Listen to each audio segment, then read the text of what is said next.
আসসালামু আলাইকুম। কয়েকটা দিন ছাদে আসতে পারিনি, আলহামদুলিল্লাহ এসেই দেখি এই যে ড্রাগনটা অনেকটাই পরিপক্ক হয়ে যাচ্ছে। এখানে একটা এই গাছে আর দুই তিনটা নষ্ট হয়ে গেছে, আলহামদুলিল্লাহ। এই যে আরেকটা ড্রাগন, এটা দেখতে পাচ্ছি অনেক বড় হয়েছে মাশাআল্লাহ। এই যে পুরোটুকু এই গাছে ধরেছে, এই যে পুরোটা এখান থেকে। এটা অবশ্য ফুলটা পড়ে যাবে, এখান থেকে ড্রাগনটা টিকবে। আরও কয়েকটা ড্রাগন নষ্ট হয়ে গেছে। সো আপাতত যেটুকু হয়েছে এইটুকুর জন্য শুক্রিয়া আদায় করছি।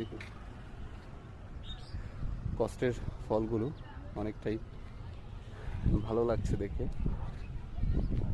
এই গাছও একটা ছিল, এটা ঝরে পড়ে গেছে বৃষ্টিতে, কারণ প্রচুর পরিমাণে বৃষ্টি হচ্ছে তো, যে জন্য টিকাটা একটু কষ্টকর। কারণ বৃষ্টিতে ড্রাগনের যে ফুলগুলো রয়েছে সেগুলো কিছুটা পড়ে গিয়েছিল।